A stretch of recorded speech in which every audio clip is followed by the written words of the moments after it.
Keto coffee, bulletproof coffee, butter in your coffee for fat burning. But here's the real question. Is keto coffee actually burning fat or just giving you expensive caffeinated calories? Because I see this all the time. Someone starts keto. They add butter and MCT oil to their morning coffee. They feel amazing for a week. Energy goes up, cravings drop, and then fat loss stalls. Belly fat won't move. Fasting glucose creeps up. So what's going on? Here's what's really happening inside your body. Keto coffee is not magic. It's a metabolic tool. And like any tool, it can either build health or slow it down, depending on how and when you use it. The real issue isn't the coffee. It isn't the butter. It isn't even the MCT oil. The real issue is insulin control and liver metabolism, because fat loss does not happen just because you drink fat. Fat loss happens when insulin is low enough for your body to access stored fat, and when your liver is metabolically flexible enough to burn it. And that's where most people get this wrong. In this video, we're going to break down what keto coffee actually does to insulin, whether it truly promotes fat burning, how it affects cortisol and stress hormones, when it helps fasting, and when it sabotages it, who should use it, and how to use it strategically for real metabolic healing. By the end, you'll know whether keto coffee is your ally or just slowing your progress. And if you're serious about optimizing your metabolism naturally, without medication, you're in the right place. Let's go to the whiteboard. Before we go deeper, let's outline the 6 science-backed insights we're going to unpack, clearly and methodically. Because keto coffee is not about trends. It's about physiology. Here's what we're going to cover. 1 keto coffee does not automatically mean fat loss. There's a big difference between burning dietary fat and burning stored body fat. We'll clarify that distinction using simple metabolic physiology. 2, insulin control is the real gatekeeper of fat burning. Even small insulin elevations can block access to stored fat. We'll explore what butter, MCT oil, and caffeine actually do to insulin levels. 3, your liver determines whether keto coffee helps or harms you. If your liver is fatty, inflamed, or insulin resistant, adding more fat may not do what you think it does. 4, cortisol and caffeine timing matter more than most people realize. Morning stress hormones interact with caffeine in ways that can either support metabolic flexibility or increase glucose output. 5, MCT oil has unique metabolic effects, but it's not magic. We'll look at how medium-chain triglycerides convert to ketones and what the research actually shows about fat oxidation. 6, keto coffee can be a powerful tool if used strategically. We'll break down who should use it, who should avoid it, and the exact protocol for metabolic support. Each of these builds on the same root cause principle. Fat loss is a hormonal event. Energy is a mitochondrial event. Longevity is a metabolic flexibility event. Now let's start with the biggest misunderstanding of all. Let's start with the most important misunderstanding. Drinking fat is not the same thing as burning body fat. Let me explain this with a simple analogy. Imagine your body is a hybrid car. It has 2 fuel tanks, 1 small tank in the front, that's the food you just ate, and 1 large reserve tank in the back, that's your stored body fat. When you drink keto coffee, butter, MCT oil, heavy cream, you are filling the small front tank. Your body will absolutely burn that fat. But here's what's really going on inside your body. It burns the fuel that is easiest and most immediately available first. So if you pour 400 calories of fat into your coffee, your body will prioritize burning that incoming dietary fat before it taps into stored body fat. This is basic fuel hierarchy physiology. Fat oxidation does not automatically equal fat loss. Fat loss happens only when insulin is low, energy intake is lower than energy demand, and the body needs to access stored fat to meet energy needs. If you are in a calorie deficit and insulin is low, keto coffee may not slow progress. But if keto coffee becomes a liquid meal added on top of normal intake, you may simply be burning the butter, not your belly fat. What the research shows is that total energy balance still matters, even in low carbohydrate states. Low insulin allows fat access, but it does not override physics. Now here's the nuance. If keto coffee replaces breakfast and extends a fasting window, it may support metabolic flexibility. If it's added to breakfast, it may stall fat loss. That distinction matters. And this is where many people get confused because they feel mentally sharp after keto coffee. That mental clarity comes from ketones and caffeine, not necessarily from fat loss. If this is helpful so far, consider subscribing. I break down metabolic myths like this every day so you can make decisions based on physiology, not trends. Now let's go deeper, because the real gatekeeper here isn't calories, it's insulin. Let's dig into the real science behind what keto coffee, and especially the caffeine in it, does to insulin and glucose physiology, because this is where the myth and the mechanism often get mixed up. Here's what's really going on inside your body when you drink that morning Bulletproof cup. Caffeine can decrease insulin sensitivity. In controlled research using glucose insulin clamps, the gold standard for measuring insulin action, caffeine was shown to reduce whole body insulin sensitivity by around 15% in healthy adults, likely due to stress hormone release, catecholamines like epinephrine, that signal your tissues to resist insulin's effects. Caffeine may blunt insulin's ability to help glucose enter cells. At a molecular level, caffeine has been shown to interfere with insulin-stimulated glucose uptake in adipose, fat, and muscle cells in lab models, suggesting less glucose is pulled into tissues even when insulin is present. Caffeine can raise the insulin response after a glucose challenge. In controlled feeding studies, caffeine taken before a glucose drink resulted in higher insulin and glucose levels afterward, implying a temporary state of insulin resistance when caffeine is present in your system. The impact on insulin sensitivity may be acute. Meta-analysis of clinical trials shows that acute caffeine intake tends to increase blood glucose and decrease insulin sensitivity in human subjects, meaning your body's response to insulin is temporarily reduced after caffeine, particularly at higher doses. So let's connect these dots in a simple metabolic explanation. Your nervous system perceives caffeine as a mild stressor. Adrenaline goes up. Free fatty acids are released into circulation. Your cells become less responsive to insulin. From a fat-burning perspective, that can sound good. More fatty acids circulating can increase fat oxidation transiently. But here's the key. Temporary insulin resistance is not the same as healthy metabolic flexibility.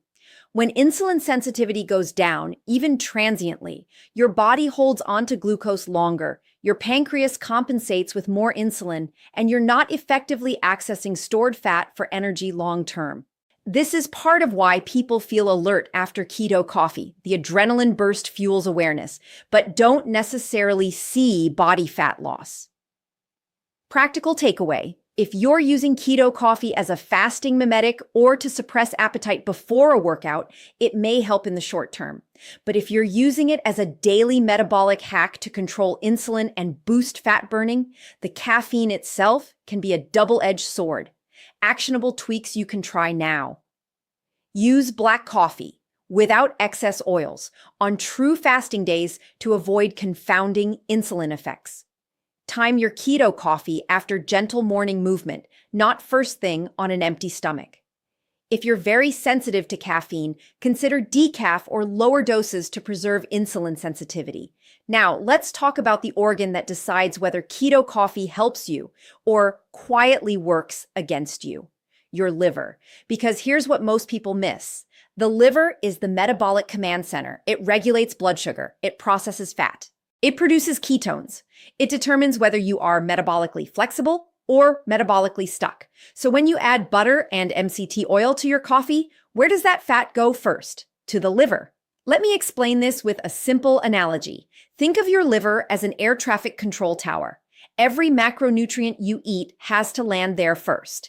If the runway is clear, traffic flows smoothly. If the runway is congested, flights circle and back up.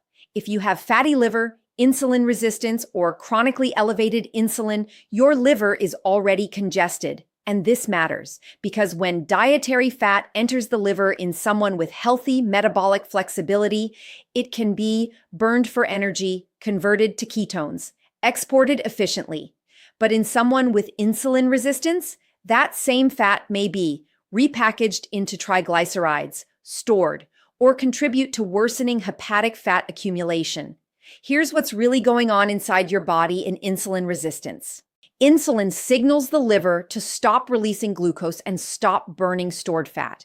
But in fatty liver disease, the liver becomes selectively insulin resistant. It keeps producing glucose even when insulin is high, and it keeps storing fat at the same time. That's a double hit. And if you're adding high-fat coffee on top of that, you may be overwhelming a liver that's already struggling. This is why some people see rising fasting glucose after starting keto coffee, especially if they haven't first repaired liver health. What the research consistently shows is that improving hepatic insulin sensitivity through carbohydrate restriction, fasting windows, resistance training, and sleep optimization reduces liver fat and improves fat oxidation capacity. So here's the practical protocol. If you suspect fatty liver or stubborn visceral fat, prioritize whole food ketogenic meals before adding liquid fats. Focus on 14 to 16 hour fasting windows without added oils. Add resistance training 3 to 4 times per week. Optimize sleep before optimizing supplements. Use keto coffee only if it replaces a meal, not as an add-on. Because the goal is not to pour fat into a clogged system. The goal is to restore metabolic flexibility. If this is resonating and you want practical science like this every day, make sure you're subscribed. My mission is to help you fix the root cause, not just chase symptoms. Now we need to talk about something even more overlooked: cortisol, morning caffeine, stress hormones, blood sugar. Now let's talk about the hormone almost nobody discusses when they're blending butter into their coffee: cortisol. Because keto coffee isn't just fat, it's caffeine, layered on top of your natural morning cortisol surge. Here's what's really going on inside your body. Cortisol follows a circadian rhythm. It naturally peaks within 30 to 45 minutes of waking. That rise is called the cortisol awakening response. Its job is to raise blood sugar, increase alertness, mobilize stored energy, prepare you for the day. That's normal. That's healthy. Now, let me explain this with a simple analogy. Think of cortisol like your body's internal sunrise alarm clock. It gently flips the metabolic switch from nighttime repair mode into daytime performance mode. When you add caffeine immediately upon waking, you amplify that signal.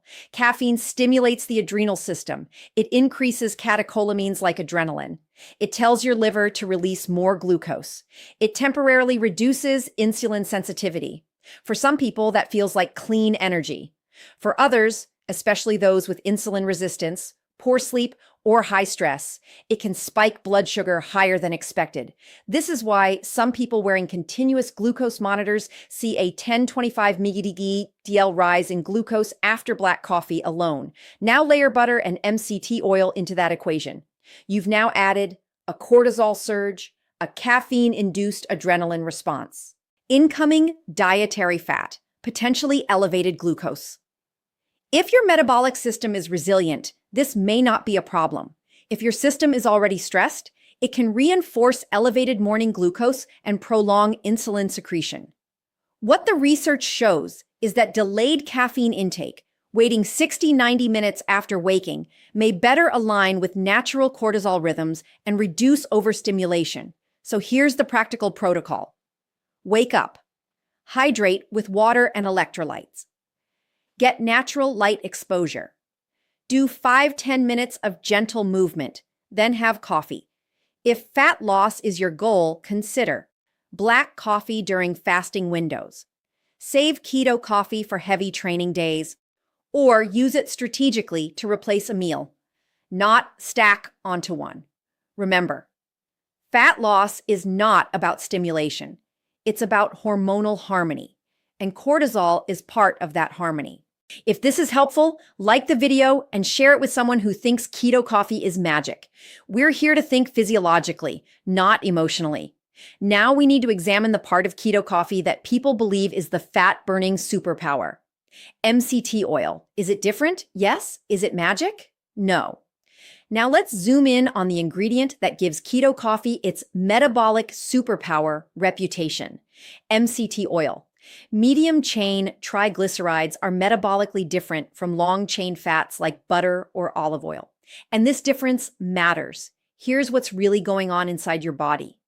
Most dietary fats are long-chain fatty acids. They require bile for digestion, get packaged into chylomicrons, travel through the lymphatic system, and eventually circulate before being burned. MCTs are different. They are absorbed directly into the portal vein and delivered straight to the liver. Let me explain this with a simple analogy. If long-chain fats take the scenic highway, MCTs take the express elevator straight to the liver. Once there, they are rapidly converted into ketones, especially beta-hydroxybutyrate. That's why people feel mental clarity so quickly after MCT oil. What the research shows is that MCT consumption increases circulating ketones more efficiently than long-chain fats, even without strict carbohydrate restriction. Some studies also demonstrate a modest increase in energy expenditure. But we're talking about small numbers, not metabolic miracles. Now here's the critical distinction. Elevating ketones does not automatically mean you're burning body fat. You can raise blood ketones while still storing excess energy. Ketones are an alternative fuel source, not a fat loss guarantee. If you pour in large amounts of MCT oil, your liver will prioritize converting and burning those incoming fatty acids. It doesn't need to break down your stored fat if you're providing a steady external supply. That's the misunderstanding. Now, when is MCT oil useful? It can be powerful when transitioning into ketosis, supporting cognitive performance, extending fasting comfort, assisting patients with neurological conditions, enhancing metabolic flexibility in already insulin-sensitive individuals. But if fat loss is stalled, adding more MCT oil is rarely the answer. Here's a smarter protocol.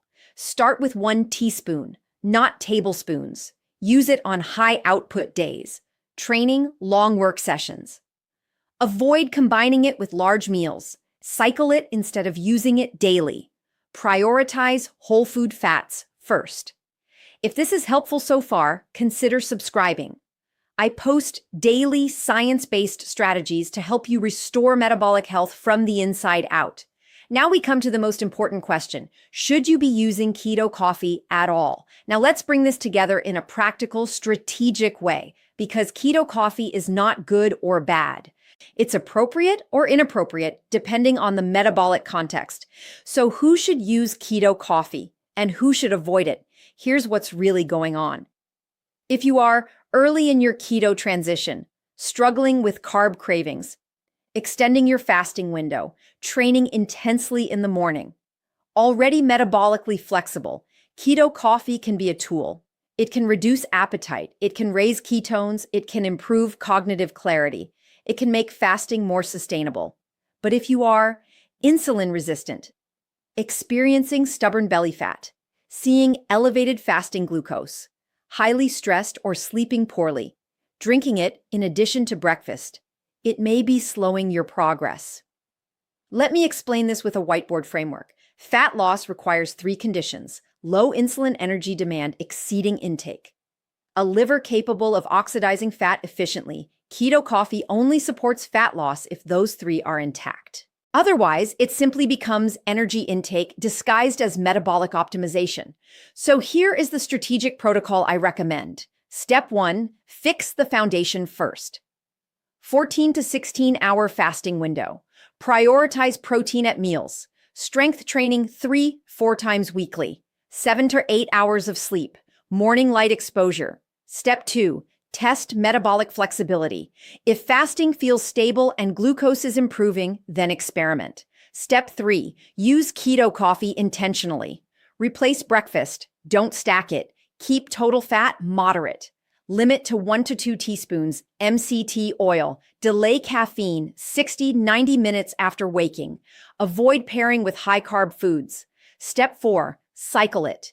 Use it 2 to 4 times per week, not daily, because metabolic health thrives on variation. The goal isn't constant stimulation. The goal is flexibility.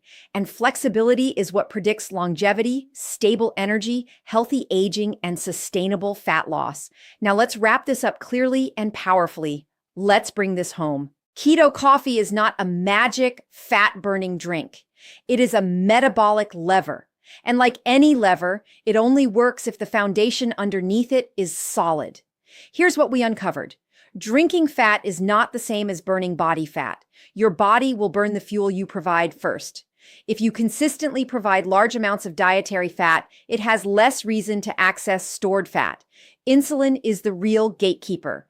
If insulin remains elevated from stress, poor sleep, excess intake, or insulin resistance, fat burning slows, regardless of how much butter is in your coffee. Your liver is central. If it's inflamed or fatty, adding more fat does not fix the root cause. Restoring liver insulin sensitivity through fasting windows, strength training, sleep, and whole food nutrition does. Cortisol timing matters. Caffeine stacked on top of the natural morning cortisol surge can raise glucose and temporarily reduce insulin sensitivity, especially in already stressed systems.